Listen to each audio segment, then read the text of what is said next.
All right, CJ, thanks for joining us. Just finished your sophomore season at Washington State. Going through this process right now, getting ready for the 2020 draft. Obviously, things a little bit different right now. How has the process been, and how are you doing in terms of interviewing with teams when you don't have the ability to do workouts right now?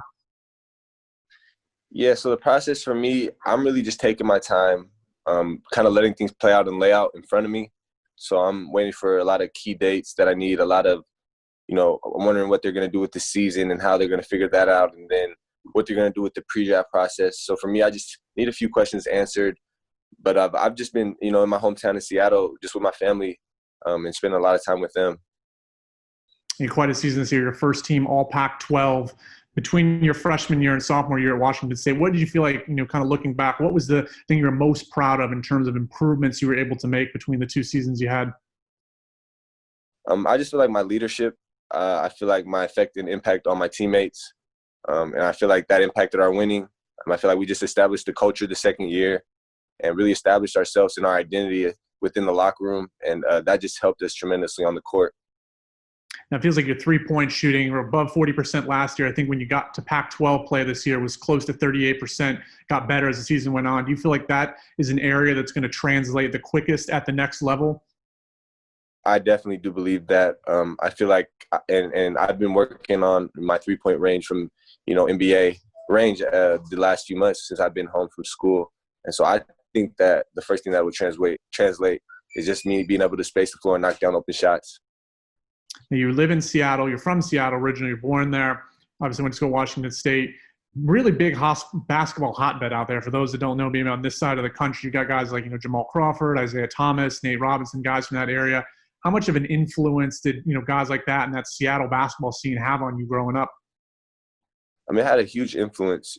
I grew up meeting a lot of them and getting to spend some time and watching them.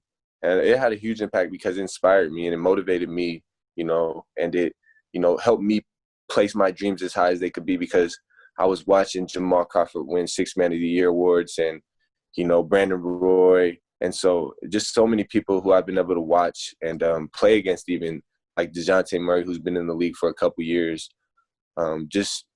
People who have pushed me and inspired me to do better and be better. Your dad was also a 4-year player in the Pac-12, not at Washington State, at Cal, though. How much of an influence has he had on your career in terms of, basketball, both on and off the court right now?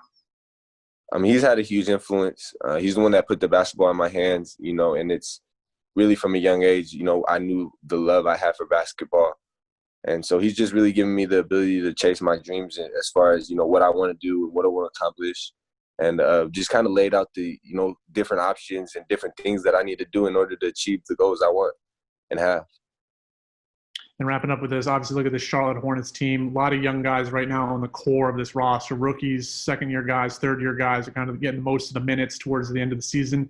What do you know about this franchise, and how could you see yourself potentially fitting in with them if this is where you end up landing?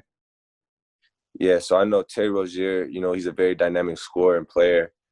And just I love his competitiveness and his edge. I know you guys have Cody Zeller as well, and then also a local guy, Jalen McDaniels. Mm-hmm. And so I feel like I would fit in well with that group just because, I can play freely and kind of play off the ball and just be a scoring option, when needed as far as spacing the floor, and then still also be able to create off the dribble and attack closeouts in open space. So I feel like I would fit well with the young core.